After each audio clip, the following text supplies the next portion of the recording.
We're going live. We are live. It said it on screen, so I know it. Okay. We're gonna let people gather before we burn down the house. Uh-oh. All right, we're already losing people. He forgot he called in sick to work. I think he's getting his earbuds or something. Okay. So I hope everyone's doing well today. Hey, Nick. Before we get into the thick of it, we'll allow more people to join, but everyone having a good day? Yeah. Yeah. Yeah. pretty much so. You know, I bought so many records in that collection that daily I'm cleaning and listening and going, oh crap, now I have to keep this record. But that Joe Henderson live at the Lighthouse is amazing. Yeah. And in fact, here's a funny thing. So I had got 2 copies of it, an OG and then a 73 reissue. We're just the way things run out on Discogs, the 73 reissue is worth a lot more than the OG. Mm-hmm. But it sounds a lot better than the OG. Mm-hmm.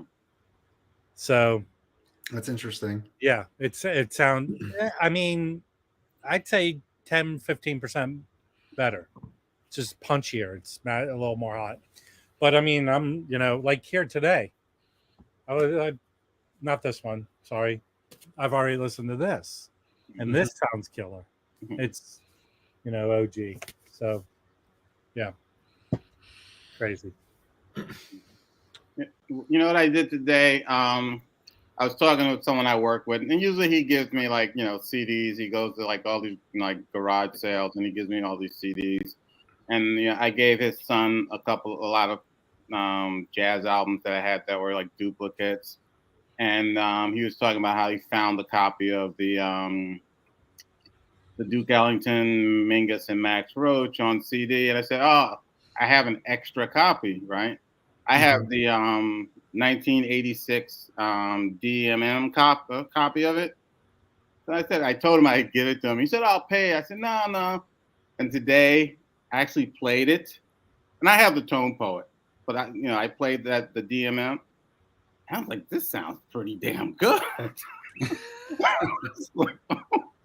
That's interesting. I've heard that album was like a lot of pressings of that don't sound so good for whatever reason. It wasn't a well-recorded album from the beginning, but I mean, Yeah, I think there's some clips on it. Yeah.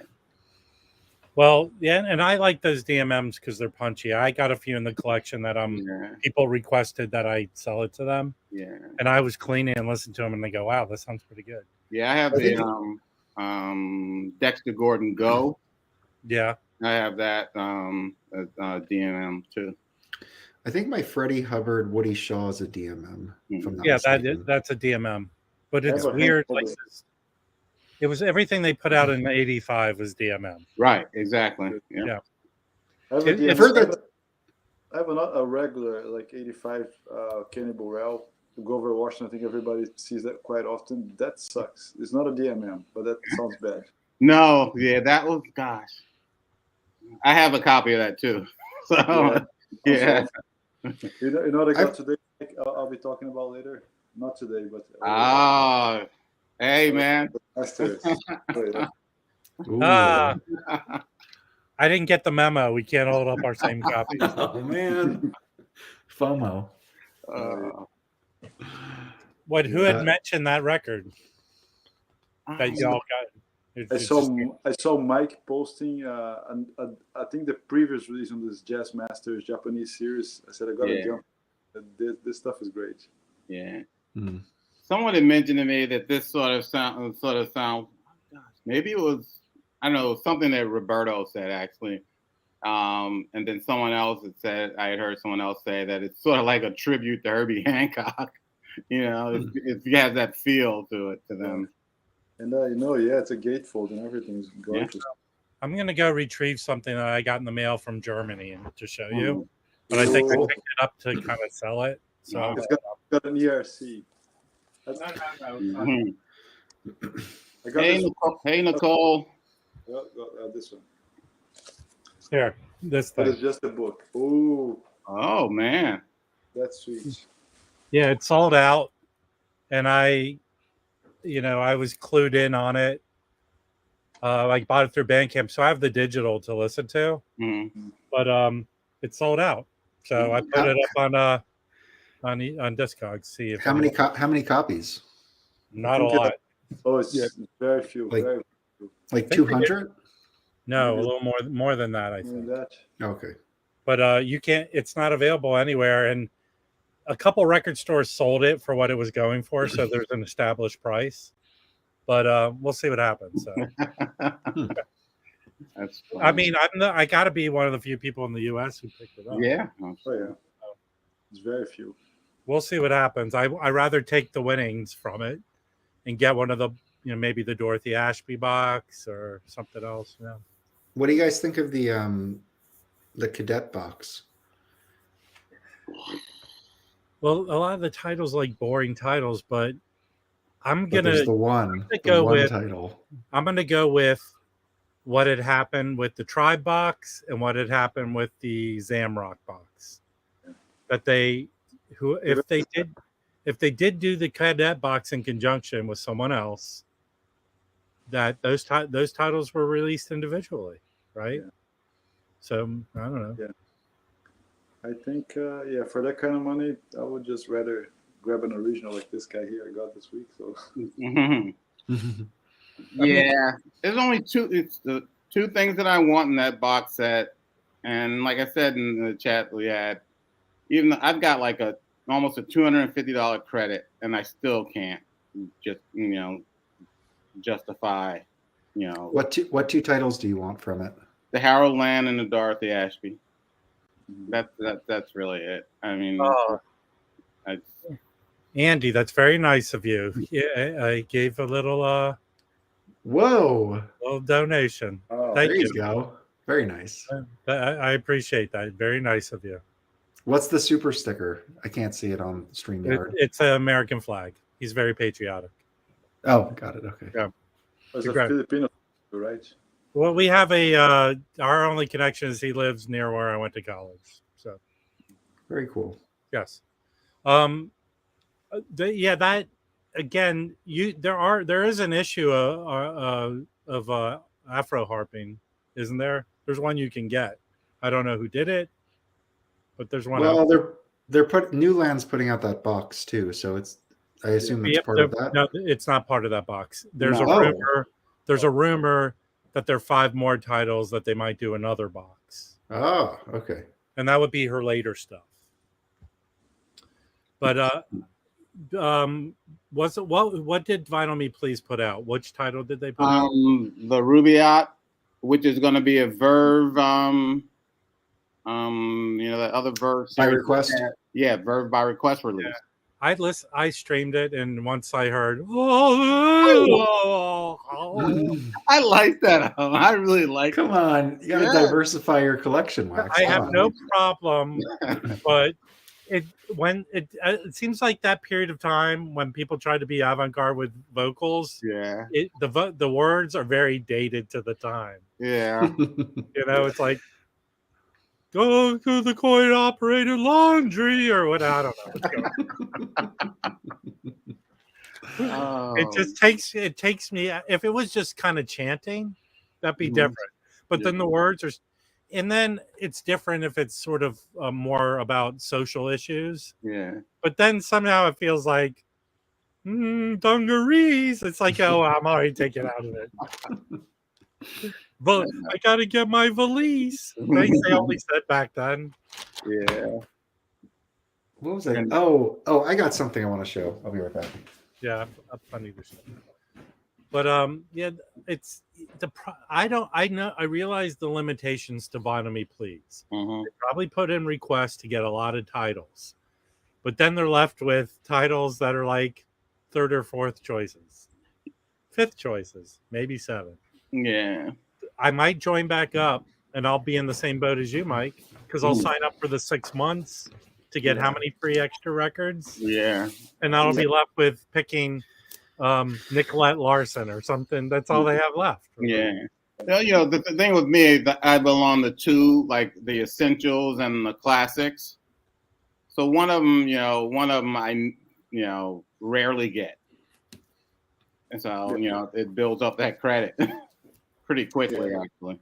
Yeah. So I was just gonna say, speaking of vocals, I got this in, and there's vocals on the first track, but I like it. I like this whole album. This is Walter Bishop Jr. on Muse.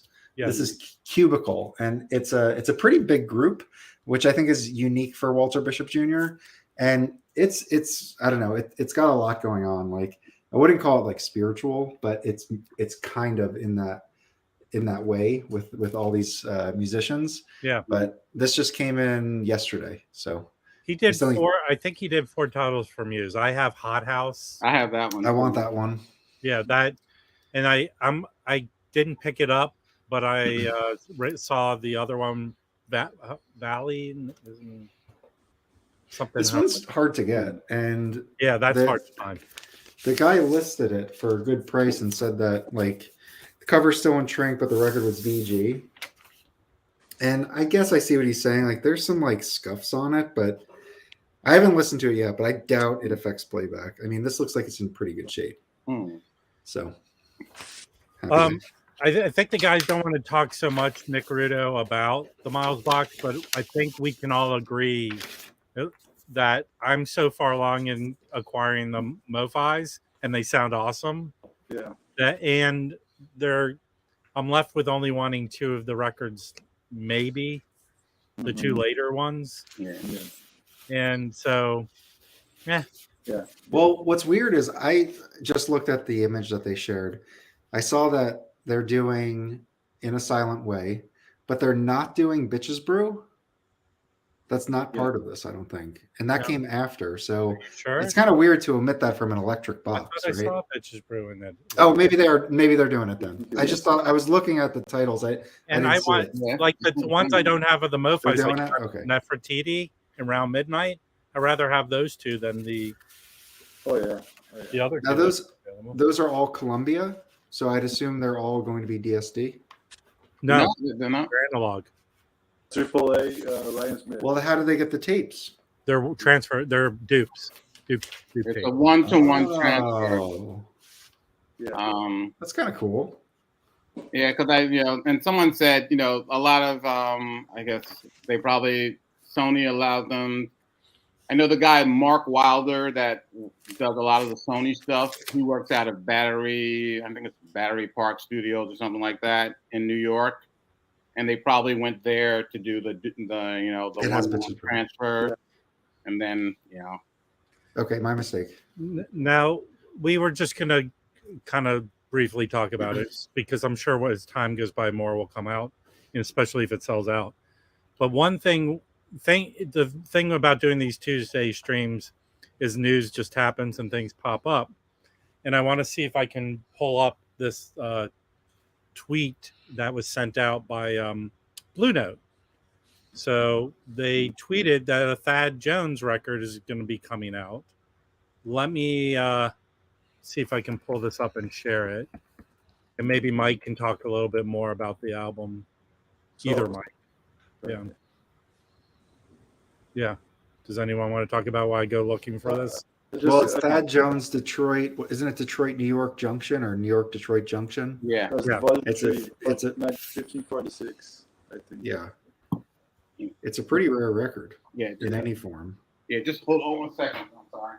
I almost put a bit in for a Japanese pressing just a couple days ago. Here's the funny thing. They did 3 Thad Jones tweets. So let me pull this up. This is interesting. Okay. Still working my way around all this. Okay. So here we are. Okay.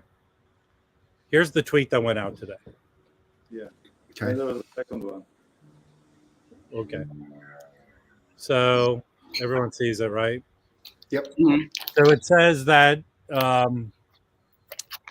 trumpeter Thad Jones recorded this Blue Note debut, Detroit, New York Junction, in March 1956 with Billy Mitchell, Tommy Flanagan, Kenny Burrell, Oscar Pettiford, and Shadow Wilson. Right.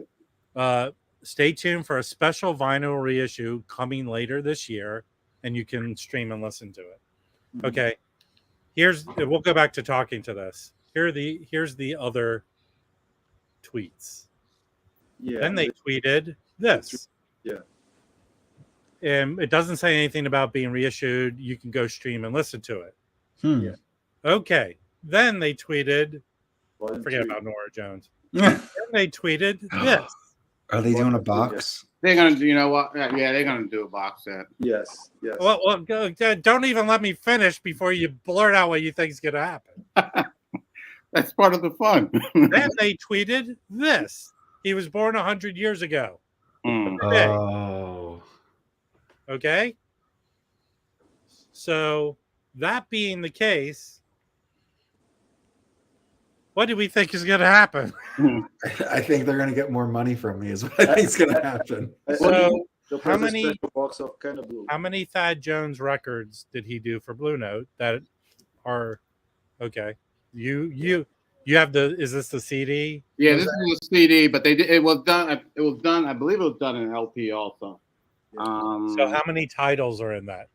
Okay, well, it's the complete Blue Note, UA, and Roulette recordings of Thad Jones.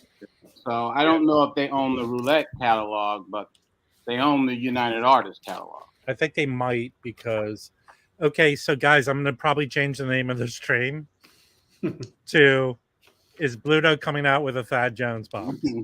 Yeah. All right. So I'll change it when I post it onto my channel, but that will probably be the gist of our conversation. Plus, that's a very controversial title and assures me to get a lot of views. That's all what I'm about. Also, all those titles are hard to get. This is like a great, if they're doing a box with all three, that is like something that needs to be in print. You know, it's like we don't need a sidewinder. We don't like these titles. Like this is the most expensive record I've ever bought. This is the Music Matters jazz version. How much? We don't need to go there. No, I love it. It's great. He bought the last copy at Music I Matters. bought the last copy. You're very welcome, Mike. Yeah, it's So- fantastic. So It's- it was like $150. and so- it's numbered too. Fancy. So I think this is kind of big news, and as we want to steal the name, the Jazz Detectives, plural. I think it's not a hard thing to read between the lines, right? Yeah. That's So- awesome. As far as I could find out, these are going to come later in the year. Not sure what kind of box set it is, but there's probably going to be a little even more to be announced. From what So I what time of the year did they drop the Ornette Coleman Tone Poet box? the Coltrane was in September because of the anniversary of the recording. I don't remember what Ornette. Was it late in the year, or I think it was late in the year, or I think it was early, right? The Well, Ornette okay, was- early or late? Yeah. when did they drop Right. that tweet with the warehouse with a pallet full of them? When did that drop? uh, Now, Mark Glassman, I don't know when you tuned in, but I'll go back to this, our detective work here. Okay. So, again, if you follow Blue Note on their tweets, they said here that this album's coming out later this year as a special vinyl reissue. Now, in a way that to not destroy their line like the classics and Tone Poets, why would they come out with a record that's already part of, it's not like a Zev found recording. Right. Why would they say they're issuing this when it's not a Tone Poet nor a classic? And it wasn't issued as a Music Matters, right? just the first one, magnificent. Then the second tweet about this is an album everyone wants. It was a Music Matters. Then I'm not reenacting the Dara Jones. Then they tweet this. But 1546 is a really rare one. No, okay, it says Volume 3. Yeah. Were those any other volumes of Thad Jones? Or No. They call it volume just like the Lee Morgan. They call it volume 3 because it was like, so where's the second? What's the second Magnificent Thad Jones? I think it would be the Detroit Junction. So those are the only three. And then they did this. Yeah. It's his 100th birthday. So we can only determine through our brilliantness, our big brains, that a box is coming out.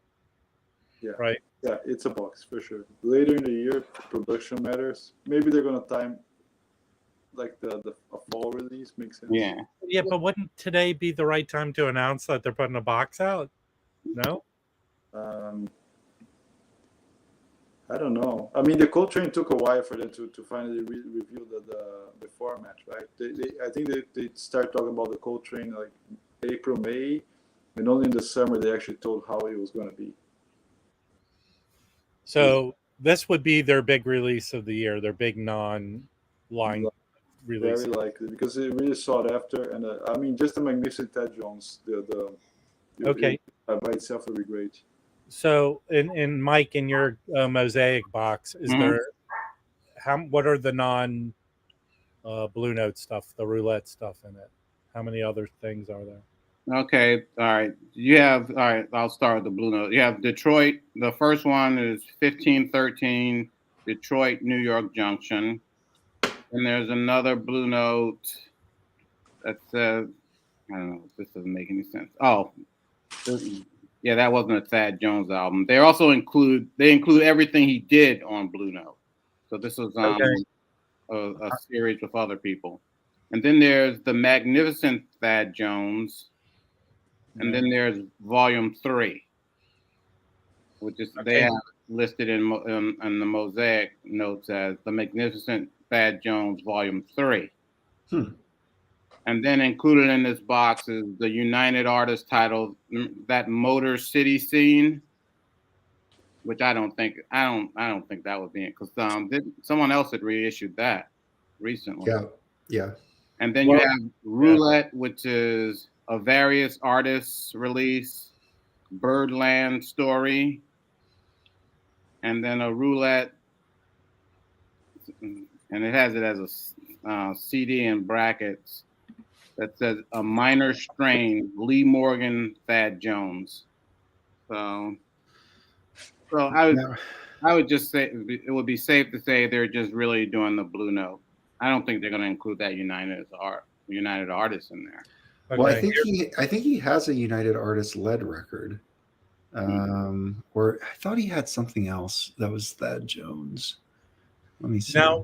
Now, if it's 3 LPs, then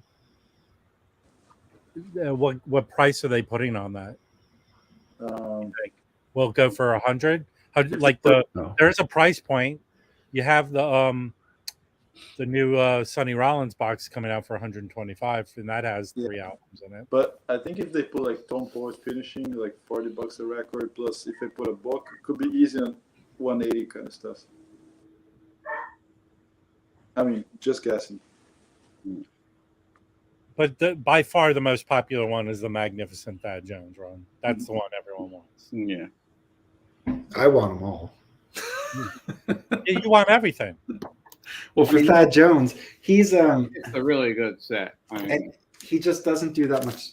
Not that he doesn't do much, but there's only a few small group Thad Jones albums, and they're all great. So I don't know if that's the news of today. I'm pretty happy. You look happy. Yeah. He's feeling like in outer space. Exactly. What are anyone in that is joining us in the peanut gallery? What do you guys think? I saw a few comments. There's Mark Glassman's typical kind of comment, and there's a hype machine behind it. And the classic record. Yeah, they did the other two. Yeah. But this is the kind of stuff I'm here for. I'm here for this non-traditional albums, people like, because my knowledge of Thad Jones is he put out a lot of kind of subpar records like in the 70s into later in his career, maybe. I mean, what he, like starting in the 60s, him and Mel Lewis, they had the Vanguard orchestra. Well, it's called the Thad Jones Mel Lewis Orchestra. And you had a lot of great musicians in that I guess big band, because they were all, that was when television stations, they had studio orchestras, so they would work during the week, and when they would get off, they could, They go play gigs. yeah, they play. I think Roland Hanna was just a lot of great musicians, and then that stayed together for years until Thad Jones decided to leave. I don't think he put out bad record. I just can't. I don't. Well, the stuff I have, I can't say anything is bad. Well, there's a Blue Note 2 with Thad Jones and Mel Lewis. Yeah. Mhm. Yeah. But that's one that's like sub $5. You could always find that one. No one wants it. Yeah. I don't think it would be a good fit for such box. It doesn't make much sense. All right. Yeah. You see the comment from Nicole? Yeah. Yeah. There you go. Which mic are you directing your vitriol at? I'm gonna have. I have two things for her. For Nicole and Mark. This one, and I just got. Hold on. Let me. Yeah. And this is with Oliver Lake, one of my favorite drummers, Charles Bobo Shaw, and this is actually really good sound. That's recorded in Paris. It's recorded in France. Is it Paris? But it's a St. Louis group called Bag, and these guys were encouraged to go to Paris by Lester Bowie and guys from the Art Ensemble, and this is really good. And also Nicole and Mark. I am going to see Nicole Mitchell. I guess it's Thursday. She's playing at Columbia University. I didn't even know about it, and tickets are like $20 basically. So I'm gonna check her out. Well, the last man beat tied you, I guess. He got it too. I got some VCLT from our friend Joe Marino, and it's one record I've been looking for. This is one of Mike Jazz Bun Chris, one of his favorites. This Phil Woods. Yeah, it's on Muse, and it sounds great. I cleaned it and listened to it. It's great. He does a Wayne Shorter or Nefertiti on here. And then this one, he went to a store and showed me some pictures, and this Julius Hemphill, which the OG, that's some out there stuff. That is good. No, I don't think it's that out there. No? Oh, I streamed a little bit of it. I thought it was. I have that one that Rob is holding up too. Yeah, I have another one from the collection that someone asked me for, and I listened to it, but I'm more interested in listening to this one. So yeah, because it's of that. And then I picked up this today, non-jazz. Oh, cool. Yeah, and nice condition, but. That's the rap. So I went out over the weekend. Oh wait, and Baggy went to a sale, got me this. Oh, that's a nice one. Yeah, these were only released on CD. These were recordings from the early '60s that were never released, and then they put out volume 1 and volume 2 in the '80s, '81. Okay, I got this weekend. Cool. Maybe I'll make myself. That's a good one. Yeah, it is great. But you know what it is? So when Woody Shaw went on to Muse, he was a part of a group. It was with him and Louis Hayes. I think they did a couple records. Then Louis Hayes left, and then the remainder of the Woody Shaw records are mainly these four guys, right? I don't know if this is Jackie McLean's son, right? Yes, I think it's son. I think it may be officially like his stepson, but yeah. It's his stepson. Then this store I went to got a ton of Woody Shaw records. So this is a record, a live record. It was only released in Germany. Cool. DMM, and then this is a studio album. It is awesome. For Timeless. This is like one of the last things he recorded, I think. But this, like the vinyl's dead silent, and it is. I highly recommend it. I don't know this guy, the Tone Jansa. No, I mean it's probably all Dutch musicians. It's all Dutch. But this is great. If you ever see it, I've never see it. Then okay, do I open this on the stream? I found this sealed. Oh, cool. Oh, mine sealed too when I bought it. It's really cool, Rob. You have this version? I have exact same one. Yeah. Is this is well? Did it come out? It didn't come out as a There's a Music Matters. It's very expensive. Yeah. Yeah. But you have this one. Yeah, I didn't get his Music Matters yet. Should I open it? Oh, you're welcome. Yeah. I might. There's some Woody Shaws I don't have. There's like 3 muses. So I'll make myself big and I'll cut my hand and bleed on screen. Here's George. Okay. We're going in here. It's a little, got a hole punch. Going in. And I know there's a Scorpio version of this you can get with the cool cover. Yeah. Is the Scorpio cover the same as the Music Matters cover? The Music Matters has his face. It's not like on the side shots. You know what I'm talking about, the Scorpio one? I don't know the Scorpio cover. Okay. All right. It's coming out. But we don't have the same copy, Rob. I think the Scorpio one's different because the Scorpio one has a black cover with like a graphic on it. It's a cool graphic. With like a bottle, I think. Yeah. Yeah, the Music Matters has a picture. All right. Is it warped? Not warped. Looks nice. And no, because this is a polyline sleeve. Yeah. So there's no rash or anything. So I will listen to this tonight and report how it sounds. But this looks great. That's Very good. happy. Yeah. So, That's a sweet one. yeah. Very good. Yeah, exact same one. But so side 2, his solo with Herbie on Lady Day is just amazing. Side 2 is like fantastic. Fantastic. You know what? I'm gonna chuck this and put it in a real sleeve. Yeah. So nice. Really nice. That's a great record. And I think that LT series is not a cheap one. I actually, the store I went to buy this when it opened, he was pricing things way too high, and he's kind of leveled out his pricing. So I don't mind saying what I paid for this because it was around the medium of this. Okay. So how much do you think I paid for this? 40. No, a little more than that.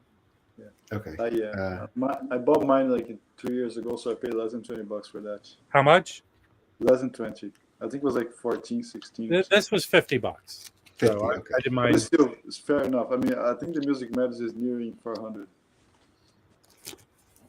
In the collection, I picked up a ton of these.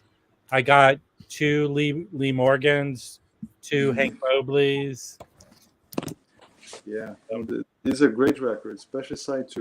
You see, it's really good. Yeah, The Music Matters version, the cheapest one. I don't think it's in the United States, but it's over $300. There you go. So the $50 doesn't look that bad. The cheapest one in the United States is $350 So yeah, it is. It is in that range. on Discogs. Bill K, you have to clean up the break room because you bid wrong. Yeah, I got a couple nice things yesterday. I might get some more. I just randomly stopped at my store, and the guy came from the back. Oh, I just got the stuff here. Want to check it out? And okay. Some Prestigious is a really nice one. Yeah, I wish that came in the collection, but I got a ton of Eric Dolphy. I think that's the 3rd live album. It's all part of the same set as the first 2. There's a bunch. Yes. No, so, yeah. I'm confused because I have the Green Label Prestige box. So that's the 3rd album in that box. And the Memorial album is the 3rd one. And then I got Volume 2. So you have it. You have it right. What are the other 2? Then I just need to sell my others. The other 2 are live at the 5 spot. Yeah. Oh. AP So just put the first one. I just found Volume 2. Yep. Which is also on the Blue Label RVG, and this thing is like in really good shape. I haven't even cleaned yet, but it looks great. Then I got a promo record. I think one of my very Dustin, I'll tell you what, that was an insane score that he did. What? Michael Espo, his Oh yeah. Wasn't I that crazy? mean, that's like a once in a lifetime pickup. Yeah, I got this. No, OG. no, because I know when he went into that store, he paid a crazy amount of money. Yeah, but those records are worth. I don't live in that world. I know, but those Jazz Line, he got promo stereo copies in near mint condition. No, That's insane. But see, it's a Sophie's choice for me. So I would have gone in there and picked up all those, and I would have had to sell the $1,500 record to pay for everything I bought. That's how I do things. Yeah. But he got some great stuff. Oh yeah, yeah. He totally knocked out of the park. So I got another OG. This is the first pressing. This is a really good one. Mhm. And Very nice. I found a promo one which was great. It's super. I didn't have this one. Oh, let me make you big. Let me make you big. Oh, very nice. That's the Jazz Messengers. I haven't cleaned those records yet. Yeah, I have like an 80s reissue of that. So that was pretty cool. 6i mono OG. What Messengers lineup is that? Oh, it's crazy. It's a Doug Watkins, Hank Mobley, R. Silver, Donald Byrd, and Art Blakey. It's a really good record. Anything else? Yeah. I got two more. Now the Blue Notes, of course. I got 4008. Yeah, cool. I got that in the collection. Yeah, so that's a good one. That's the mono. My Music Matters is stereo, so I want to play it out and see how it compares. And this is one of my favorite of all time. I love this. I can't believe the price I paid, and it's near mint. Oh, that's a great one. You don't have the is it classic? Or is it Town Poet? Ever Music Matters. No. Came as a B&80. Came as an 80. An 80. I have the 80. Yeah. This, I mean, I was like shocked when I found it, and the price that I paid was really, really very good. Even like the spine is intact. Very nice. It's nice, yeah. And I'm still gonna do a little cleaning of the cover, Mike. What's the catalog number on that? It's 4109. It's 4109. 62 mono, New York. Yeah. Nicole, he paid real money, but a fraction of what those go for. Oh yeah. In that condition. Yeah, because I mean, and he has backup to sell, make up for that, right? Even if it's a bit of copies or some of those copies, they're gonna be. He's trading out one. Well, the two he didn't even know existed. Those Jazz Line, the Dave Bailey Bash, that is like a grail for me. I would love to have that. No, but okay. So, do we know who might own those two albums? So that's a good question. You know what? Let me do some research. I just want to see if it was ever, like sometimes they'll reissue them with different covers. I wonder if that was ever.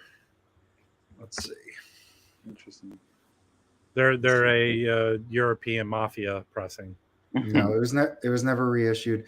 It was reissued on Fontana in the UK back in '69. Yes. So I don't know what the deal was with that, but it doesn't say who might own the rights to it. Other than that, there's like seriously, there's 1, 2, 3, 4, 5, 6, 7 Japanese reissues. That was funny. That was funny. Oh, Black Lion put it out on CD. So who owns Black Lion? Let's find that out. Let's see. Okay, so Black Lion UK label. Yeah. So they have the Storyville series. Freedom, is that the Arista Freedom, or maybe not? Well, a lot of the Black Line stuff ended up on Arista Freedom in the 70s. Okay, so actually, here's what it says on Wikipedia. Okay. The label was distributed by Polydor as part of its existence, but became part of DA Music in the 80s, which Bates bought Candid Records in 89. So maybe the Candid people, the guys who are putting out the Candid titles, maybe they own those. That would be cool. Yeah. And what was the second title? I know there's only 2 titles out. There was the Dave Bailey, and then he showed a different one. Duke Pearson. Duke Pearson, yeah. Yeah. That's the one I'm interested in. Now, have there been reissues in the last while of any Dave Bailey stuff? Not good reissues, but yes. But he has at least one record on Epic, or no, he has 1 foot in the gutter, then 2 feet in the gutter. Those are both on Epic. Oh, right. Those now, are those right are now, really hard to get. Both feet are probably in the gutter, if not somewhere else. If you know what I mean. If you know what I mean. And I was lucky and I got 1 foot in the gutter, and that is a great sounding record. You know, people can take this recording and do whatever they want with what you just said. Show it in the gutter. Oh yeah, Dustin. I know a lot of what Real Gone Music does is digital, but the stuff they do at that price point is really good. Yeah, that Eddie Hazel is great. I mean, and for being colored vinyl, that Eddie Hazel sounds great. Yeah, and and good luck getting an OG. And the only other thing I know that's out is his family issued an EP that's out there you could get, but it's not as good as that. That California Dreaming is crazy good.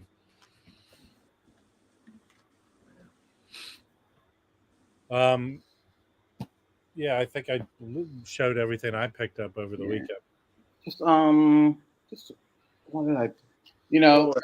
That Elemental series of Crisscross stuff. Yeah. I got something else which they didn't really advertise that much, which I don't understand because this guy is hugely popular. Kurt Rosenwinkel, the guitarist. He I guess in the 90s, early 2000s was excellent. And this is a Crisscross release, and he's doing mostly standard. There's only one non-standard on here. Mm-hmm. And I have this on CD, but I bought the vinyl, and it's an interesting story. He got signed to Verve, and he did a series of albums on Verve. What period of time are we talking about? I would say maybe the early 2000s, late 90s, early 2000s, and so I had a friend. She gets married, right? We go to the reception, and she told me, "Oh, we hired a jazz trio." I said, "Okay, So I go there, and guys playing guitar. I'm going, "Wow, they're really good." So I said, "Who are they?" I said, "I don't know. Ask Rick. Rick is her husband." Rick goes, "Oh, I know somebody that knows somebody at Verve, and they told me they got this guy Kurt Rosenwinkel." I go, "Kurt Rosenwinkel?" He was signed at Verve and playing weddings. That tells you there was no money in the jazz business. He was signed and on a major label and playing weddings. By the way, I'm actually wrenching people. Mm-hmm. And let me just do one thing here. I want to clean up some business. Mm-hmm. This is a jazz talk, not Beatles talk. We're happy that you got your horror zoo. That's pretty awesome. And if you could post pictures of your visit to the horror zoo, we would appreciate it. Rachel, what year is your horror zoo? Yeah. A 71 or a 73? But congratulations. That's awesome. Nice. Yes. Yeah. Pretty cool. Oh, I got one more for the weekend. What'd you get? My $5 find. Yeah. So it's a water damage cover. How's that sound? The cover has water damage, yes, but Yes. the vibe, it's on all those old monos, right? You don't hear a click on it. Very nice. It has marks and scuffs, but those old records, they sound great. Do you have the Chatty Cakes reissue? I think the Chad is stereo, right? Yeah. Yes. Yeah. Have It you has did a different comparison? sound. The guitar sounds like a little louder, more like in the face compared to Chad's. Sounds more mellow. This one, the guitar sounds a little more present, louder. That's how I felt.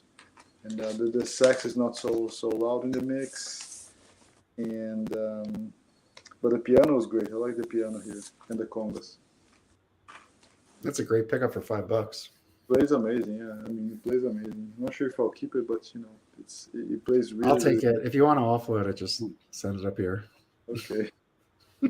That's Mike, you don't have the chatty cakes? No. Is it still in stock? I'm sure. Well, I have it. It sounds great. I think it is. Yeah, I heard it's one of the best sounding ones, actually. To me, the best sounding one of those that I have a majority of them, is Bag's Groove. That thing just it's so much above all the rest of them. It feels like you bought something that's worth something. Mm-hmm. Yeah. Mm-hmm. Oh, yeah. Yeah, it's a great record. Yeah. What else? Oh, I got the and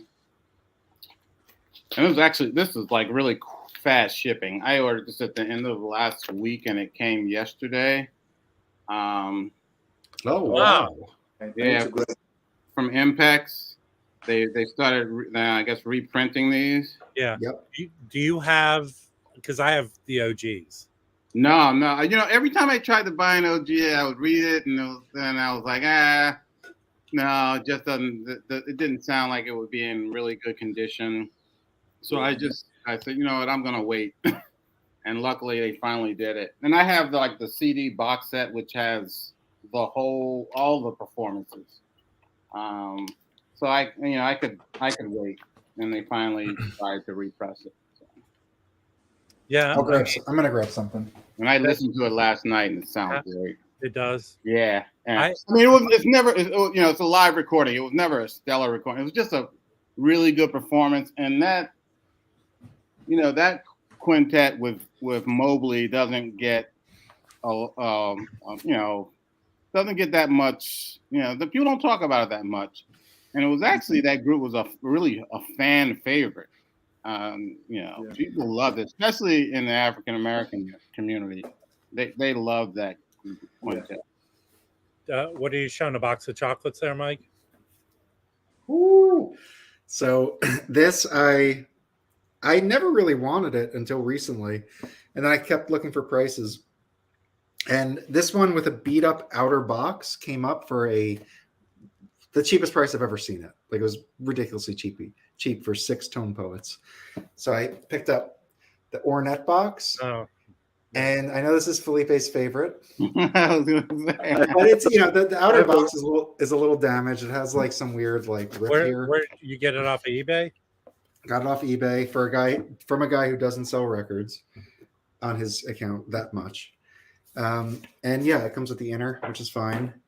And then it has the 2 Live at the Golden Circles. Yeah. All these are like in perfect condition. Yeah, those I have. The Empty Foxhole, which I'm going to listen to all of them. I don't want to. I've streamed this, and I know people don't like it so much because his kid plays drums on it. I remember thinking it was okay. I'd like to get Mike's opinion on that one. This one's that's the one I want. I want that one. This is the Jackie McLean, which is very different than the rest of the set, but it's still cool. Ornette plays trumpet on the entire thing on this one. And then Jackie plays alto. This one has Dewey Redman on it. So it's a cool one. This is one I really wanted. And then the final one here is, I listened to this last night and it's pretty cool too. I only listened to side 1, but it's really good. Yeah, I've been waiting for that to drop to a price that I would buy. So I think when it first came out, I just wasn't, I streamed a few of them and I was like, this is too far out for me. But at this point, I'm down with it. I'm into Dewey Redman. I'm into Jackie McLean. There's and Dewey Redman is on, I think, which one? This one as well. Okay, hold on. I have to educate people because that's part of what we do here. It's Hank Mobley, not Moby. But yeah, so I'm really happy to get this. And for the price, I won't say what it was, but it was cheap. It was really cheap. Besides the live ones, Mike, which one did you like the most? I only listened to the Jackie and Love Call, and that's it so far. So just 2. I've streamed the other ones, but I want to I think honestly listening to it with the tone poet quality is the way to do it. So Well, I got some non-jazz information before the stream started. okay, That the price dropped on a very desirable thing okay, below $300. The Rolling Stones mono box. It's below 300. What was the original price? Four 450. Yeah, I'm surprised they still have any in stock. Honestly, there's 10,000 copies. 290. It's 292 right now. If anyone wants to get that. But that Ornette box, you don't have it, Felipe. No. No, I have the live ones, and I have this guy here. Yeah, I want the live. It's worth it enough that I want like 3 or 4 of those records. So I wish those are fun by me. If it drops closer to $100, I have no problem picking that up.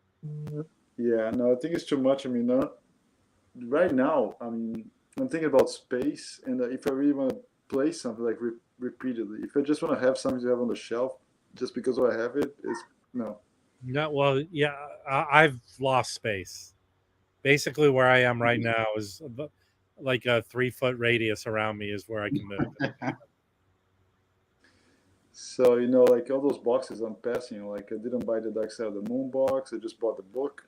I'm still debating if I should get the Stones box or this Ornette box, the Ashby box. I mean, just too many boxes, and there's so much time that we have, and funds, in a sense. So I'm just like, I'm gonna get what I really want. I like original Blue Notes. That's what I'm gonna go for. That's it.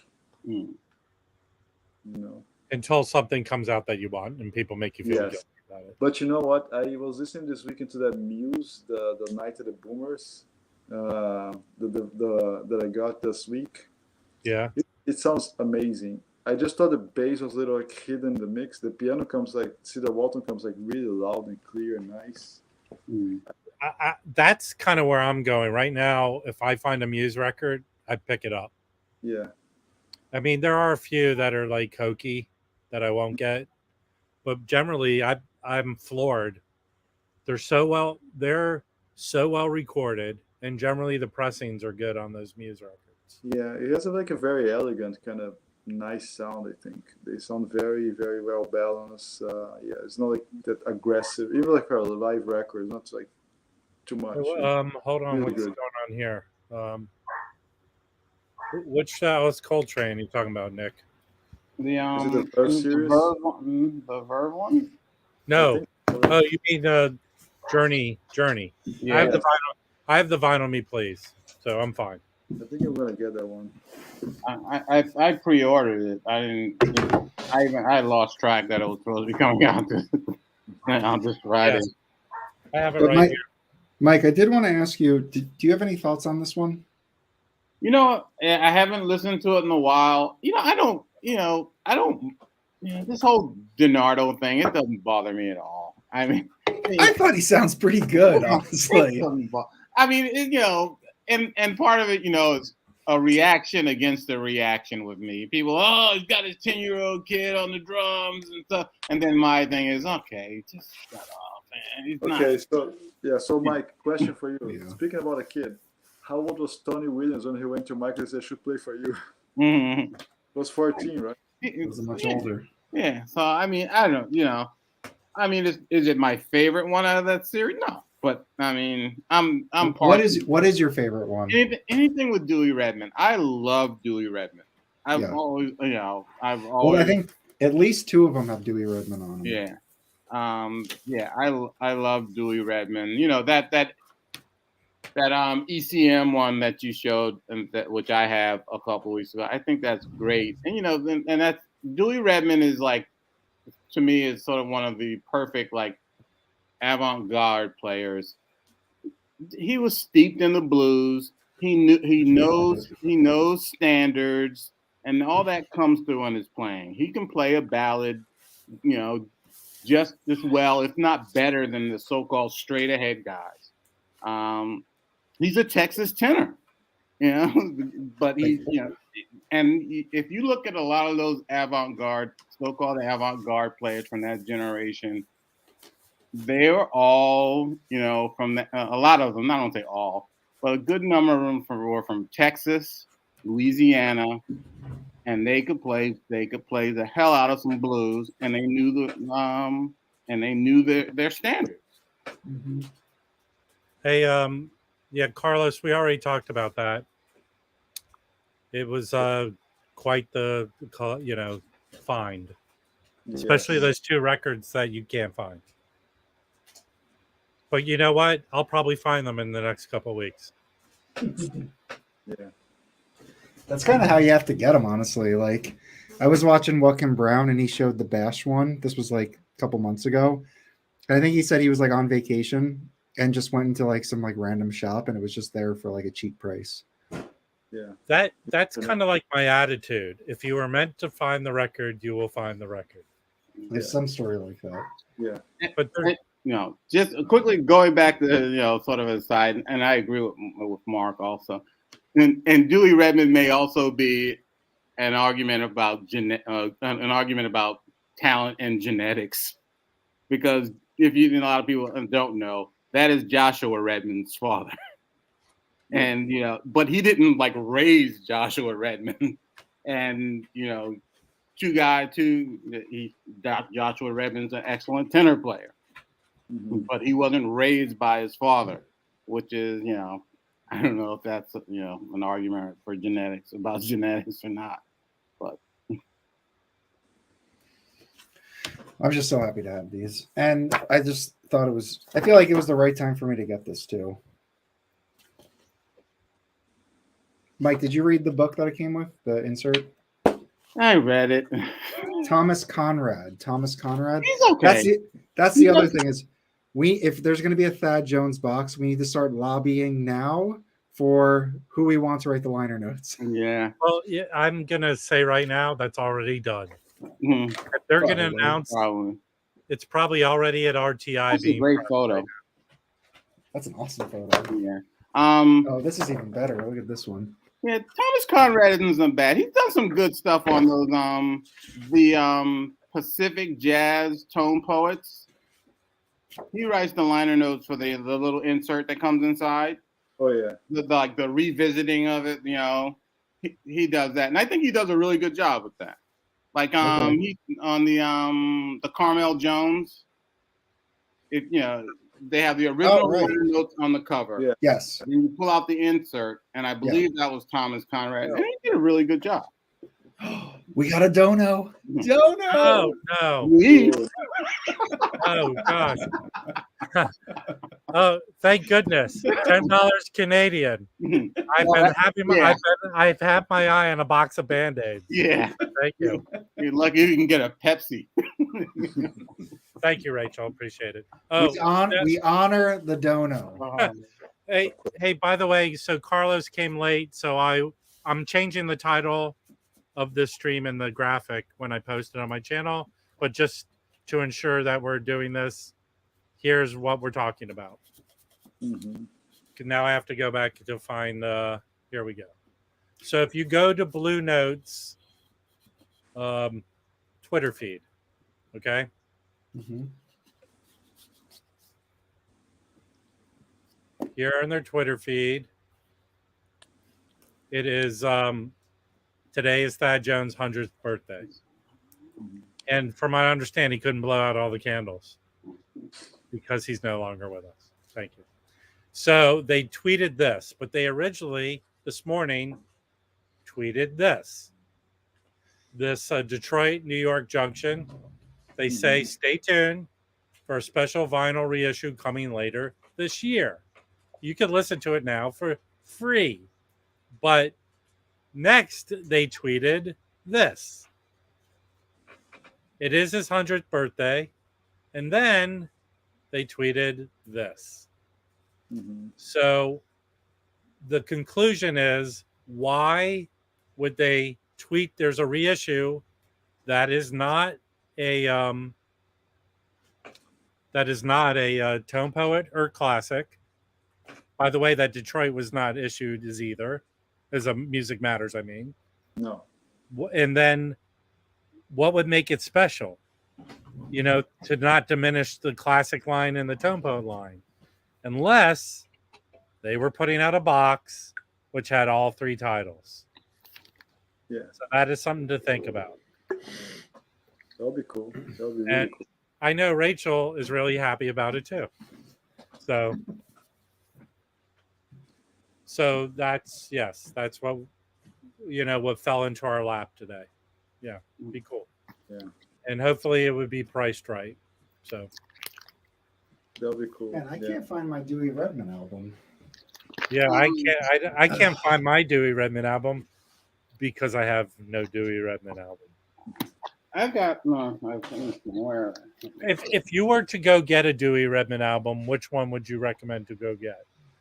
Me. The one I'm looking for. Yeah, as the struggle continues. Oh, sorry, I'm off camera. As the struggle this one. It's Dewey That's Redman. the one. That's the The one I'm looking ECM for. one. It's on ECM. Okay. Yeah, Is that I mean, Is that hard to find? no, not at all, not at all. And you know, I mean, people that are sort of afraid of the avant-garde, that's that's not going to hurt you. Yeah, I'm not afraid of the avant-garde. And this is another one that was on Arista, which I like. And this is one later on Black Saint with Jerry Allen on piano. And this is one that's on Galaxy. Oh, here it is. That's really good too. It's got a lot of good stuff, and the rest of my stuff is on CD. This is filed with my Enya or Enja, which is ridiculous. It's ECM, but anyway, I found it. Yeah, this is really good. I'm looking for that Bob Barker jazz album. I can't find it anywhere. I think it's called "Have Your Cats and Dogs." Yeah, it's pretty out there. So, yeah, I would like to look. I think I have a few records where Dewey Redman's like a side man. Yeah. And then what else? Oh, I actually, So go ahead, Mike. Well, sorry, I was just going to go back to the Thad Jones thing, but Mike, what were you going to say? No, I was just going to say that I finally picked up a copy of that. What do they do? You know, they do that series at the beginning of the year. Rhino. I picked up that Coltrane Olay. Oh, nice.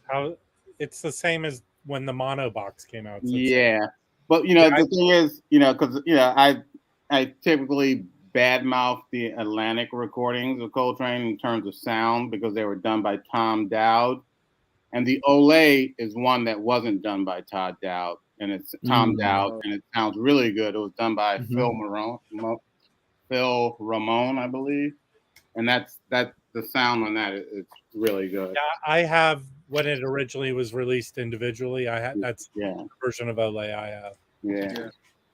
So Phil Ramone, he also recorded Guest Gilberto, and he has a book on recording. It's amazing book because about a producer's book is great.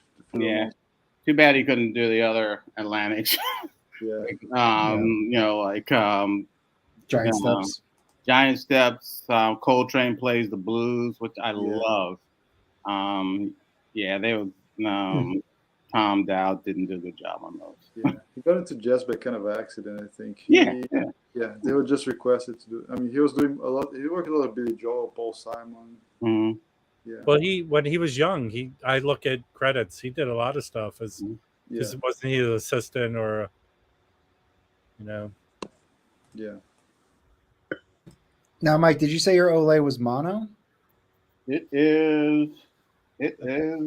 I believe it is mono. It's from the mono. It's the pressings from that mono box. Yeah. In 2017. Yeah, and I still haven't played it on my turntable with the mono cart. So I'm gonna probably do that at the end of the week. My two favorite Atlantic Coltranes are Giant Steps and Olay, and I don't have Olay. Mm-hmm. Dude, that 45 of Giant Steps is amazing. Yeah. I'm gonna have to pay. It's gonna take me a while to pay for that off. And then there's also on Atlantic the one with Don Cherry, the Avant-garde. Yeah. Which I've heard like that it's not so good. No, it's good. I have it. Okay. I've heard You like get a that couple for like people... 24 bucks. It's solely worth 24 bucks. Yeah. I mean, Coltrane Plays the Blues is just a favorite of mine. It's so good. Yeah. Elvin Jones playing on the drums is like, Today I saw a copy that was a little rough of the Coltrane Legacy, which is outtakes from a lot of his. It's from Atlantic, so they're unreleased outtakes or alternative takes. So I'd be looking for that to pick that one up. And then, where's Chris? I don't know. Maybe he felt he's trapped under something. I think. And then I got two things I haven't listened yet. I got the Music Matters, the Jackie. Nice. It's going to be a 125 now. Well, I want to pick up. You know what I am? I think right now I'm going to pull the trigger on that in the Elvin Jones. Yeah. Whatever's $50 there, just get it. Yeah, exactly. That was my thing. And then I haven't listened to this either yet. But I was thinking of getting that because the Cecil Taylor one is excellent. Yeah, I have that, and I actually ordered them at the same time, but the Clark Terry came later. Yeah, I streamed it, and it seems like tonally, all the songs don't feel like they're on the same album. Yeah, but they're really good. Yeah, it's one of those albums with a bunch of people on there and different cuts. Yeah, so I can see that. But I was like, all right, I've been pretty happy with the Candids. I mean, I've had a couple that were like dirty, but nothing. Yeah, I cleaned it and it sounded better. Yeah. They're not perfectly flat. Yeah. See, I haven't had that problem with them. Mine have been, nothing's perfect, but mine have been flat. They've definitely been flat. Nothing where I go, oh gosh. And trying to think. Only one is funny. Mike had sent me an article that the London Jazz Collector wrote about the Booker Irvin Candid. What's happened with that? Because it's been delayed big time, right? No, I have it. I got a copy of it. When did it come? When did you get it? Oh gosh, it's been about a month or so I've had it. Yeah, but I have it. It's at least on Amazon. They don't even have any copies. Yeah, but that's the thing with Candid. You always have to keep checking because it's just weird because I've had some stuff and ordered and then I find out from people that it's out. Oh no, I'm mistaken. It's not the Booker Irvin, the Booker Little as well. Oh, okay. Are they selling those in stores? I think so, right? Huh? Are they selling those in stores as well? Physical stores? They should be. I don't know. I haven't noticed them in any store I've gone into. Okay, yeah. I sent you a encounter. Hey, Pat's asking a question. What do we got? Julian Lang. I have the previous one, not this one yet. But I like the old one. Yeah, and I've heard him play with Charles Lloyd, so, but I don't have any of his individual releases. Yeah, I like his sounds, a little bluesy, and I think the guitar sounds very raw, which I like it. Yeah. But like the Booker Little, like the London Jazz Collector had, he made some comments about. I forgot what it was, but I seem to think he was trying to attribute it to the remastering. And then my issue with that was that it was recorded, I believe, at NOLA Studios. Mm-hmm. And just from the recordings that I have that were done at NOLA Studios, they weren't very consistent. Some stuff is good, some stuff is okay. So I don't think it was necessarily the remastering. I just think it was the source that they got. Oh, so Jeffrey says that. Where'd you hear this, Jeffrey? Booker Little's coming out April 7th. See, that's my problem with the Candid releases. You never get notice of when they just pop up, and then you're like, okay. Yeah, I think it was a perfect storm for them. They decided to come out. We're a company. We're reissuing our titles in the middle of the worst time to do that. So now they're not the big company that can command pressing time, right? And they went to the worst place to press records in the U.S., right? So that's the result. Which label are they? Which recording group are they under? Their own, I think it's an own group that acquired the Candid label. That Fremer did an interview with the guy. Yeah. It was actually a pretty good interview. The guy actually started out working with the guy that owned Concord. Yeah. Carl Jefferson. That was actually a pretty good interview. He says though that's the distribution date, but I mean before they didn't have they came out with people ordering it, so it's missed its date at least a couple times. And that's the same thing with the Clark Terry. You know, it had been like, cause I had pre-ordered it, and then it was sitting. I just forgot about it. Then I waxed. I think you had mentioned it, Rob. And then I went to my Amazon thing, and then for some reason they had the price is like $47 or something like that. And I like canceled that pre-order, and then I ordered it, at the $20 some odd dollar price, and it came in 2 days. Well, hey, I got some kind of good news today that I didn't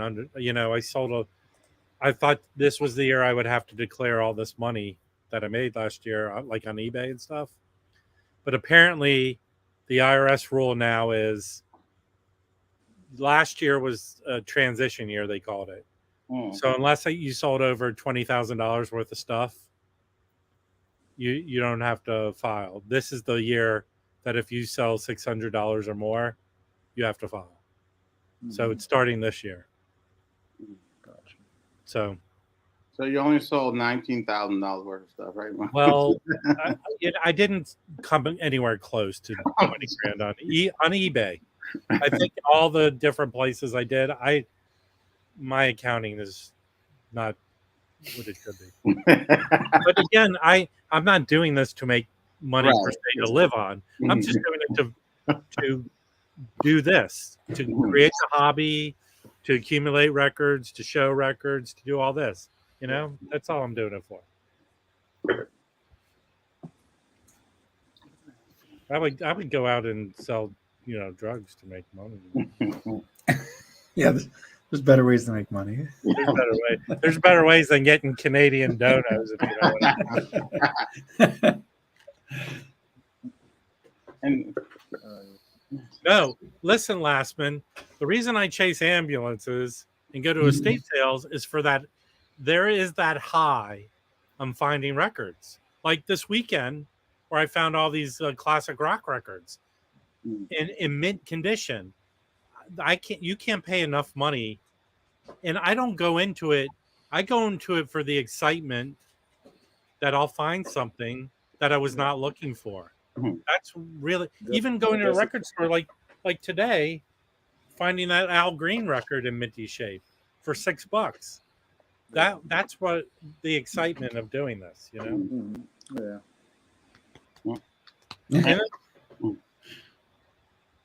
And they're sending VC. I sent a VCLT this week and was happy,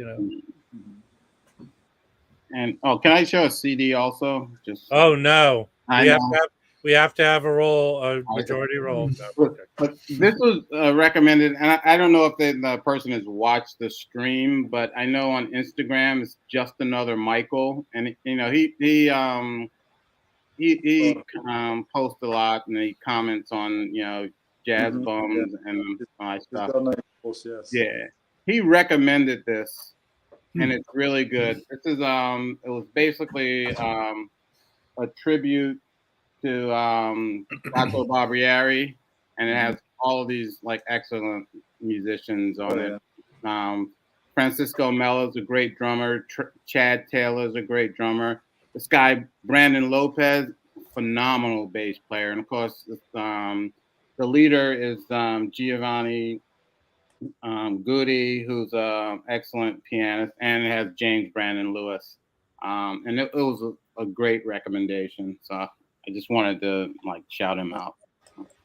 Well, I don't have any Gato albums. Is there anyone that is if you're going to have one in your collection, is the one to get? I think you got like 300 records. I found this. This was out in an estate sale this weekend. Mhm. So you know what, Mike? I have a box set aside for you. Okay. This is in beautiful shape. Okay, cool. But the one I recommend getting is the soundtrack to The Last Tango in Paris. That thing is awesome. Oh yeah. Mhm. That's So good. Mike, and it's not expensive. Mhm. I highly recommend you getting that. Let's take a look. You will not be disappointed by that. Yeah, I've been wanting to get him in my collection. Well, listen, Cindy, you benefit from me finding records. So,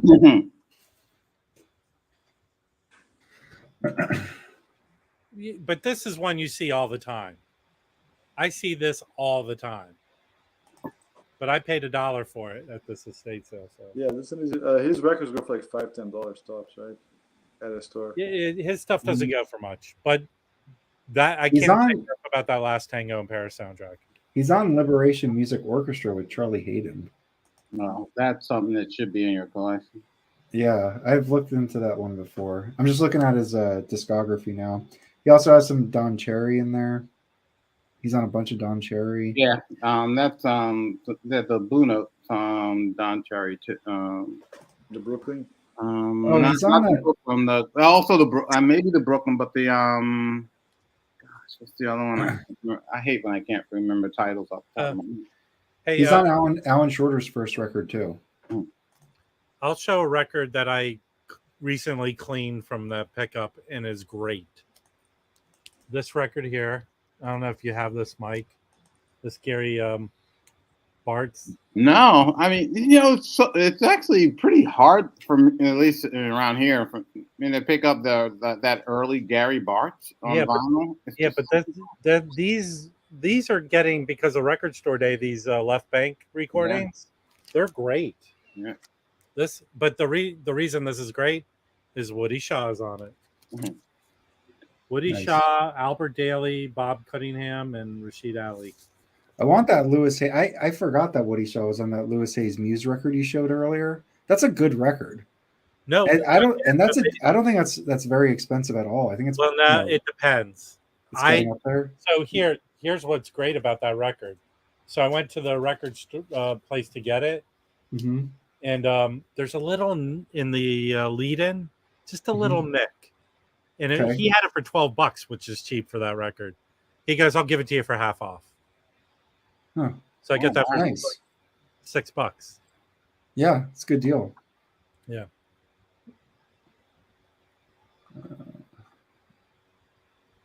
Hey, look who's here. It's DJ Trish. Hey, DJ.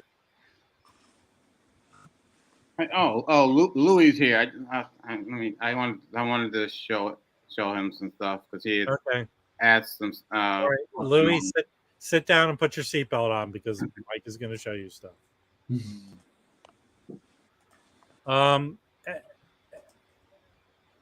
Yeah, Etta James is awesome. Blues. I'm looking for a good copy of her with the side profile one where Outlast is on. Yeah, that's good. I don't know what's RMB. Rhythm and Blues. Oh no, I'm sorry. She's blues. Yeah, but I mean, just like Nina Simone, she does jazz, she does blues, a little bit of everything. Not in the same way, but I think she goes across genres in a sense. If you listen, she's like a few live albums I've listened to of hers. She has that, like her singing live is different, than her recorded stuff. She's power. Yeah.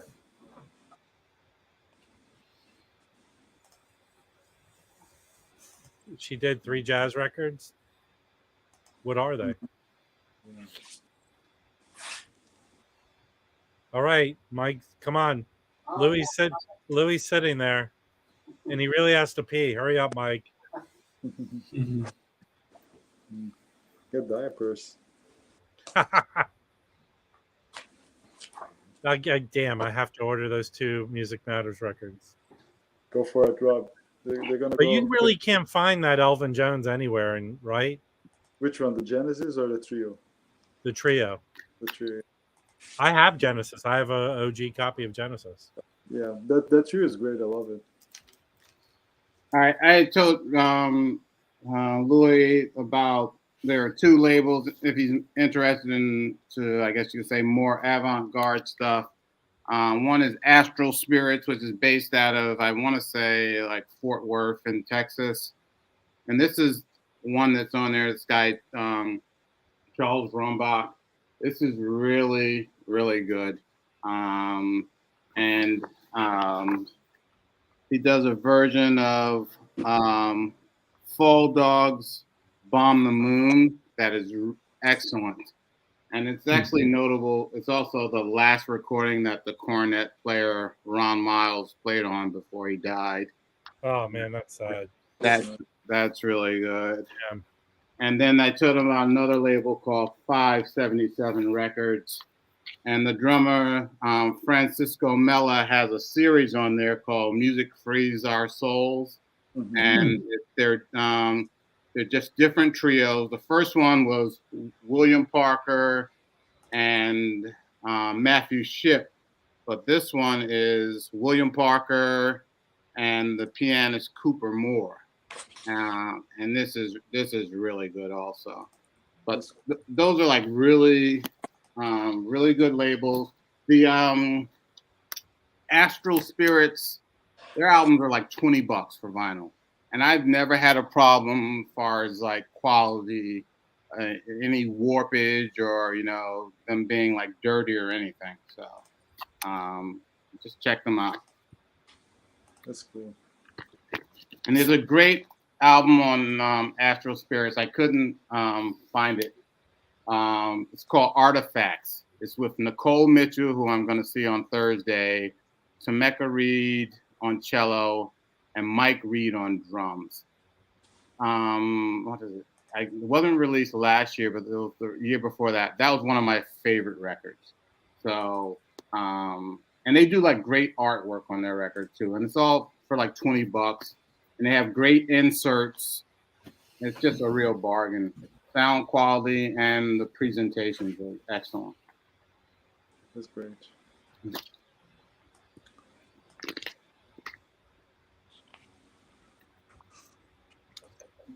Whoa. Oh, nice. Yeah, nice. Yeah, Francisco Mello's played with everybody. He also played with he played with Joe Lovano, and I think Esperanza Spalding was in that group. But it was also a group where Joe Lovano had 2 drummers. I can't remember the other drummer off the top of my head. So speaking of live concerts, Mike, I know you have not been there, but what's the overall impression of Ron Carter this weekend? My friend and his wife loved it. I mean, she saw them the last time they played 6 years ago. Mm-hmm. So when the tickets came up for sale, I guess they said it was in August or something like that. They bought their tickets right then. Yeah. And they had a great time. They were, and both, basically all the performances were sold out. This is a performance at Jazz at Lincoln Center with the Brazilian vocalist Rosa Passos. Hopefully, Felipe, correct me on my pronunciation. Yeah, pretty much. Yeah, pretty close. That's fine. Kenny Barron and Ron Carter, and then she also has her percussion player. I can't recall his name. And the performances were sold out. My friend got tickets to the Saturday show. And then they were going to actually try to get tickets, for the following show, but they couldn't, and I couldn't find tickets.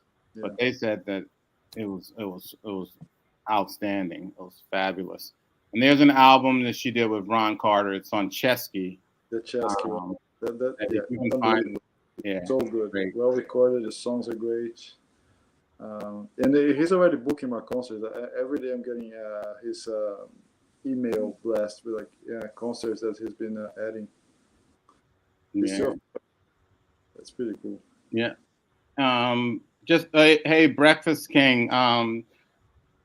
Both me and Jazz Bum Mike, we saw Jaleel Shaw at the Jazz Gallery with Kendrick Scott on drums, and they were playing with two of their students from the Manhattan School of Music, and it was an excellent show. Mike, you see the question?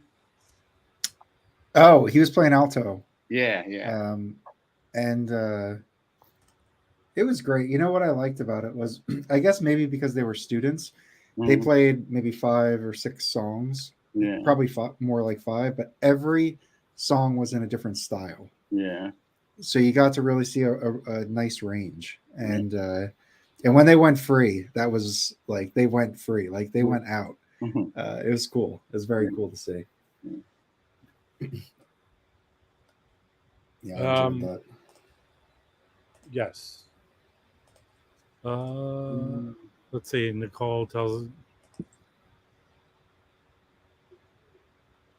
Yeah, well, I'm willing to go to the sailing and go to each wall. I haven't hit there. Yeah. But, I might do my first table at a show, I think, coming in June. So we'll see what happens. I was able to score a couple really good records over the past couple of days that were between $20 and $35. Old 50s records that go for, sometimes people list them for like $600. And we'll see what the conditions are when they come in. But for that price, I figured it was worth the risk. So I'm really excited. Sometimes you can still find deals. And the one I bought today, I looked at the guy who was listing it, and he had a few records, but that definitely wasn't his thing. His record pricing was all over the place. And then he was also selling all different types of stuff. Hey, I'm right here. Here, see my face? I'm gonna make this big. There I am. If you can find me here on the screen, I'm right in the center. Yeah. Thank you. Is anybody else running out of space? Yes. I need to technically I could reorganize enough, but at least half of what I have is to sell. So yeah. I need to reorganize. I don't like my shelves being totally packed. Right. I like to have a little bit of space, and I don't know. I'm pretty stressed out about the whole thing. So I need to sell some stuff too. Yeah, I'm not running out of space, but I think I have, I've got to have over 100 albums on the floor in the little wire bins that I call currently listening to stuff. Yeah. But and then I always, I was talking to somebody, one of my friends at work. I was like, all right, I'm really running out of space. I'll move the 2 bookshelves that I have somewhere else, and I'll just put more record shelving up. I think I like Rob. I can reorganize, but I'm putting some records aside for selling. Yeah, I think we might do another auction a week from Saturday, if everyone's up for it. So, so save your dollars. Maybe even this Saturday, Rob. Maybe we should see if that's a possibility. Honestly, I don't have enough. I just want to be able to grab 10 records from my collection I want to get rid of. It's really hard because all my shit is hot fire. Yeah, but I'm in the midst of finishing. I want time to put things together and clean records. So I think I'm technically on my spring break next week, so I have a lot of time. So I have a question. Yeah. So I'm looking at the Charlie Haden Liberation Music Orchestra, and I could get the first pressing for a little bit over $40, and it has the black and red Impulse label. And then in 73, I can get it for a lot cheaper, and it has the Impulse neon label. Does anybody have any opinions about that? Should Should I go the cheaper with the neon, or should I just shell out the 40 Well, bucks and get? here's my attitude. What I really do like. Here's one of the better features of Discogs: the comment section. Oh I really yeah, let me do see. feel like people leave good comments there. I know, but sometimes people jazz like- records don't get a lot. Well, I feel like then leave a question, because I feel like people leave good, honest People opinions. answer. Yes, people answer. On the sound quality, and my priority is not like Felipe and getting OGs. I just want the best sounding version I can get of the record without pops and clicks. So if that means getting a new one over having I'll sell an old copy to get a better sounding copy. Yeah. Oh yeah. I mean, There's no comments. I found an OG Burning Flight, but I kept my tone port, hands down. Does anybody in the Peanut Gallery have an opinion about those neon impulse labels from '73? I have a few of them. They sound really good. I have one and it sounds okay. Yeah. I'm guessing they're from the old metal work. They just put the label on. Well, I'm looking at the run out and it's a little. It's pretty close, but it's different. Mark has a comment that I guess specifically relates to it. Oh, thank you, Mark. Okay, cool. I have a good question. Does anyone have the Record Store Day of the Miles Davis Bitches Brew extras? No, I skipped on that. No, because I found a copy and I was considering getting it. In England, they have another record I really want, so I might as well get a couple records. But if people say it's really not worth it, Glassman, do you have that? Let me know. I'm just curious of what people think of it. I didn't buy it. I'll try to Isn't that expensive now? Didn't that get like the one I found is retail price? Oh. Okay. Yeah, I don't think it got such a great reputation. It's rare, so just like most Miles Davis record store days. I feel like those Record Store Day ones are not. They're not analog, definitely, right? Yeah. I don't think they are. No. Yeah, even that Jack Johnson, he was like sitting against the ropes. Yeah. I mean, Rudo has it, and he says it's decent, which means One last thing. I'll pass on that one then. So this 73 Charlie Haden one I'm looking to get. Mm-hmm. It also says it's a quadraphonic mix. That I shouldn't worry about that. That should be No, fine. I have it seems like that period of time that's kind of what they put out. Okay. And I have Pharaoh Sanders. They sound fine. Yeah, Okay. I have I think in my Moandishi Herbie is quadraphonic. It's it's pretty good. No problem with it. Okay. No, but I have quads of a lot of jazz records. They sound fine to me. I never had. Yeah, I know Patrick likes. There's certain albums that he prefers the quad. Yeah, I haven't ever listened to them, but there are comments that the Dark Side of the Moon, the quad or OG, is good. All right, I'm gonna get this one. Now that you $21. said it, Felipe, they're all going to be sold out. Thanks a lot, man. All right, I just got the. That's fine. I just got the Liberation Music Orchestra for $21. 73 near mint media VG Plus jacket. Yeah, I'm sure that'll be. I see that album a lot, and it's usually like $20. Yeah, okay, good. On eBay's prices are so ridiculous compared to Discogs.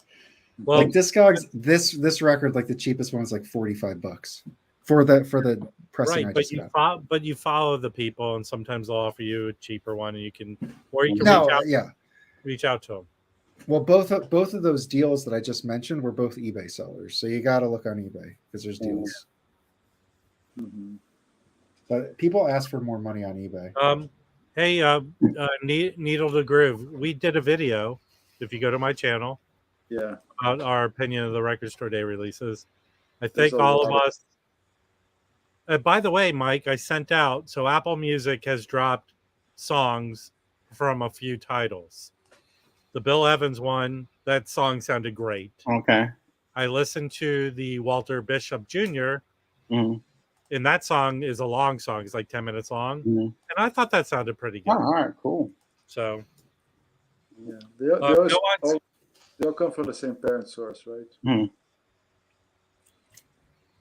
Mark, I agree with you. Not surprising though. Well, you know what?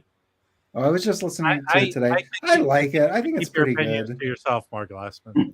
There are moments on it where I think are really kind of interesting, and I think you have to be in the mood. I think you have to be in the mood, but it's a total atmospheric record to me. You put it on, Yeah. it's there in the background. You get high, you eat dinner, you do your taxes. It's there to keep you company. Yeah, I agree spot on with you, Chris, on this one. The way we listen to this record is the exact same one. Yeah. No, Bill K. I got a copy at Record Safari of Ohm. I think I paid $15 for it. It depends. I mean, Yeah. I don't know how popular that record was, but it's a harsh record, Bill K. Are you going to be chainsawing some logs in half and something? I've never listened to it. I mean, it's it's something. It's from '67. Listen, It's got. if you had a choice between listening to jazz while you're watching NBA, that's good. But I believe, cooking dinner, maybe skinning a recent kill is good to do. Hey, one of my alma maters are in the Final Four. Who? Miami. Miami. Yeah, Jim Laraniga. He used to be at George Mason. We played them all the time. He took them to the Final Four. He's a good coach. I mean, and the women's team almost made it too. Yeah, we're probably losing our coach to Penn State, so I'm not happy. And some other coach. Yeah, they're all, like you said, during the tournament is also an opportunity. Our sailing's like paying $2.5 million. Oh yeah, and the A-10, all the schools are sucking so bad. There's no really competition to stay there. Yeah, and there's talk we might go Big East, but hey, when a school can pay you like $4 million, just come in and my other alma mater, Rutgers, is in the Big East, so we're like the worst school in it. Well, they took them in because they wanted the New York market. New York market, yeah. The women's basketball team is historically very good, though. Now, Mike, when you went there, yes, they supposed to have a good music library at Rutgers. Yeah, I never I was too focused on other stuff, but yeah, I mean, one thing I realized after leaving that school and going to University of Miami is how like many resources Rutgers had. Like, not only could you do whatever you wanted or find a group that you were interested in, you could find like 2 or 3 groups. Like, there's just everything. It's a bigger school. It's a huge school. Yeah, it's a lot of computers. Yeah, I heard a story, or someone said this, and it makes all the sense in the world. Rutgers will never be good at sports until they change their name. Period. No. Until they change their name to what? To the University of New Jersey. That'll never happen. That'll never happen. No, and they did this Rutgers I understand this. I heard it somewhere. But they shouldn't do that. But they did this thing where they took all the state NJ schools State and they rebranded them as Rutgers, right? No, there was yeah, they picked up some schools along the way, but the core college was Rutgers. Right. And then I forget the whole history now, but yeah, there's within the university, there's Cook College, Douglas College, there's the engineering school, the medical school, and it all falls under the Rutgers umbrella. Yeah. Rutgers is the flagship. There's one school in New Jersey. It's a small school. A dude died. I think he left them at least under $30 million, and they changed the name of the school to him. I forget what school it is. It's in New Jersey.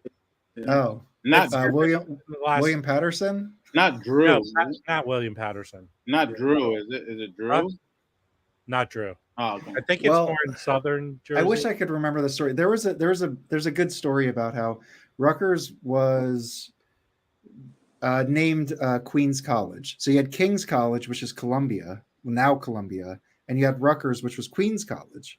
And they were in New Jersey and New Brunswick, and they were falling under hard financial times, and they were looking for somebody to donate money, and they would rename the school after that person. And they were courting somebody, and I wish I knew the exact details, but that fell through because that person went and donated money to another school, and that school became Duke University. And then Henry Rutgers ended up saving Queens College, and they renamed it Rutgers. But this is like 200 years ago. The one school that has a good music library, I think, is Montclair State. They have a good, and they have a good music program, I think. Mm-hmm. So there's a bunch of colleges in New Jersey. They're all pretty good. Yeah, I mean, Rutgers has they have they have a really good like archive program with jazz. Yes. Yeah. They have one of the best works ever on Utah Hip was a thesis at Rutgers. You can find it in the library there. Hey, I've been to the smallest university or college I've ever been to in my life. It is in northern Jersey. It's in Hackenstown, where they make M&Ms. I forget the name of it, but there's like only 125 students there. I went to a party there once. That's pretty tiny. Yeah. Yeah, Nicole said the Institute of Jazz Studies, and and for a while I think they have like all of like Benny Carter's archives. They might have even had a publishing arm where they published books, where they published Benny Carter's autobiography or biography. I'm not even sure, or maybe it was just a discography. But Dan Morgenstern used to run it. I don't know if he still runs it. I think he's still alive. But yeah, it's pretty well known. I mean, until I went and interviewed the Garrett Sriracha, I didn't know about UCLA's program. It's pretty big there. Oh yeah, I mean, they have some. What's his name? Used to run it until he retired. Burrell. Kenny Burrell. Yeah, he taught there. Yeah, he lives in a high rise right there in West. And I think even Herbie, right, is a professor there. Yeah, well, they're doing a show, a jazz fest at the Hollywood Bowl, and Herbie's performing with the UCLA orchestra. Yeah, because what they did was, and I think this goes to Herbie's involvement, the Thelonious Monk Institute. Mm-hmm. Well, that's now Herbie Hancock. What do you mean? Some negotiation they lost with the family, where the family said no, it's no longer Thelonious Monk, and they renamed it. The Herbie Hancock. And and that's a shrewd move by Herbie. And it's also Terrence Blanchard teaches there. What's the bass player? He may be retired now. Great bass player. Roberto Miranda taught there. I mean, they've got they've had some excellent. It's sort of under the radar for years. All right, so I'm looking at the Herbie Hancock Institute of Jazz staff. You have Thomas Carter's the president. Mm-hmm. Leonard Brown, director of special projects. I mean, these just might be admin people. I don't know if they actually play anything. You know the thing, Mike. You know what's the name of Herbie Hancock's personal assistant for decades? Melinda Murphy. That's funny. Just the exact same. That's funny. Hey, Billy, we touched on it a little bit, but I think maybe it'll be a discussion later, maybe Friday. The main. If you're arriving late, and I will retitle this stream, we have created our own speculation that a Thad Jones Blue Note box might come out later this year. And we demand answers. Yes. Is really so the retitle and the graphic is clickbait, yes, but really just putting it out there to cause problems for Blue Note. Yeah. And send me the thumbnail and I'll post it on our Instagram too. Yeah. Somebody should contact Joe. Maybe he knows something. Well, you know, I can me shoot and, him a me and Joe message. are like this. Sometimes he'll like my posts. But you know, he responds, you know, to a lot of stuff. Remember that Mark Westman video, where the guy Steve Westman. Sorry, Mark. Mark Lessman's channel is about plumbing. Sorry. Steve Westman talks about audiophile records. All right, I'm gonna send Joe. I'm gonna the Blue Note records. He said, you know, he had cornbread and some other one that he, you know, that didn't do it for him. Yeah, who is this guy? I have no idea. But Joe Harley, he's a contrarian, right? Yeah. Joe Harley replied in the comments, you know, so he's out there. He's out there lurking. Yeah. Okay. It's your Mike's been beat up enough. Jazz bum Mike. Felipe, say something controversial.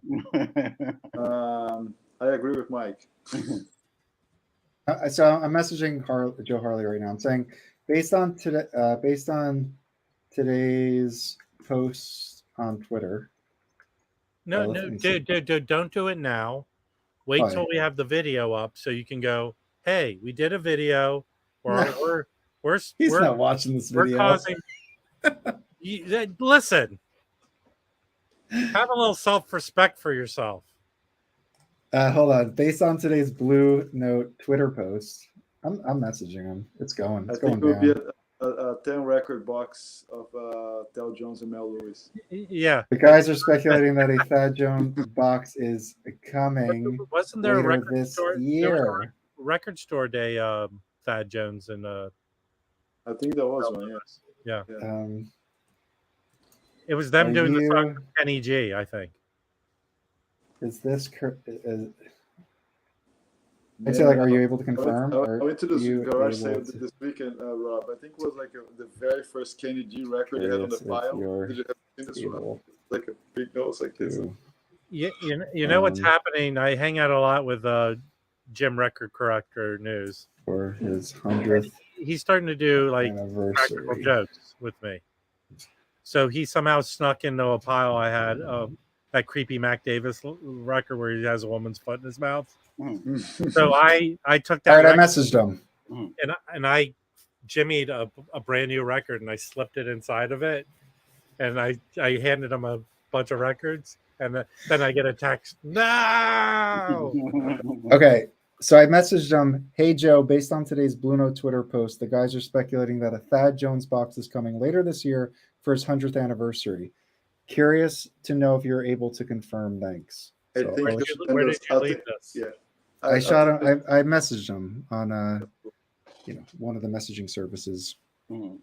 Probably by tomorrow getting a Truth Social. Did you Social? Yeah.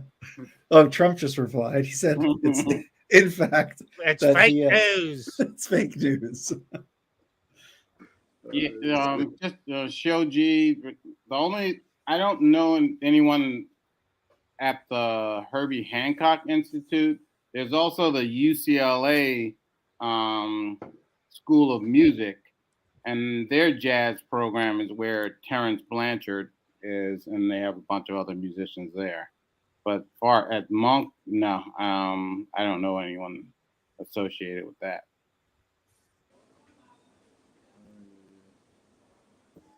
Well, you know.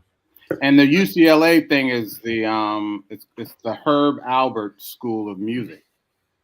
And you know, Herb Alpert, whatever people think of his reputation, he is a big freaking donor. Yeah, he's a billionaire. Yeah, I mean he's very generous in terms of music education and grants.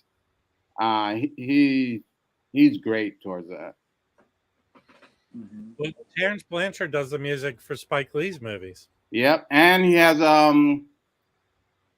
a new opera that's, I think it's in previews, that's based on the sort of like the life of the boxer Emil Griffith. That's supposed to be really good. And I saw his last opera, which was like the New York Times writer Charles Blow's memoir. It was pretty good. It wasn't as great as everyone was saying. I thought it was more of a Broadway show than an opera, but that's me. I did like the first season of Perry Mason. I haven't started watching the new one, but that was really good. And I just finished the 4 episodes of Mandalorian that's available. My movie viewing and TV viewing has suffered a lot. I listen to music a lot, so I like barely watch anything. You missed it, Malaya. Most of the stream we were talking metal. I didn't realize Notes and Tones Mike, huge metal collection. Yeah. I did watch my first Malaya video earlier today. Yeah. And she did an album that I loved, a number of albums, but she showed Luther Ingram's If Loving You Is Wrong. Mm-hmm. That is like freaking great. That is a great freaking song. I mean, that is, if you can find that, pick it up. That is such a great song. And I picked up one today. It's somewhere under all these freaking records, but I cannot wait to listen to it somewhere around here. Never. All right, guys, I'm gonna head out. Okay. I'm thinking about closing things down. I think we've said everything we can say, have we? Yeah. And it's almost dinner time. Yeah. And 9 o'clock. Hey, I have picked up a couple other records at estate sales. So, Mike, do you want this in your pile? Mike, Jazz Club Mike? No, I'm okay. I have a few nuts. And I'd like to. I wish I got some of those Analog Productions ones, but they're just so expensive. Well, there's so much. Like I found his story box, and I'm fine with that. It sounds good. Well, that's pretty expensive. See you, Felipe. See you. Yeah, bye.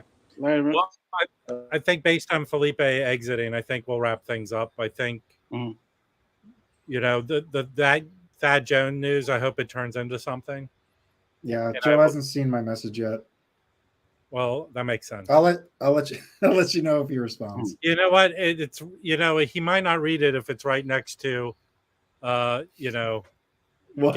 gets free solar panels message right next to it. We'll see. All right, thanks everyone for joining us. If you came in halfway through, I'll post this video for you to watch at your leisure. Cheers. Cheers. We'll see you Friday on the Jazz Plum stream. Thanks again, guys. Bye.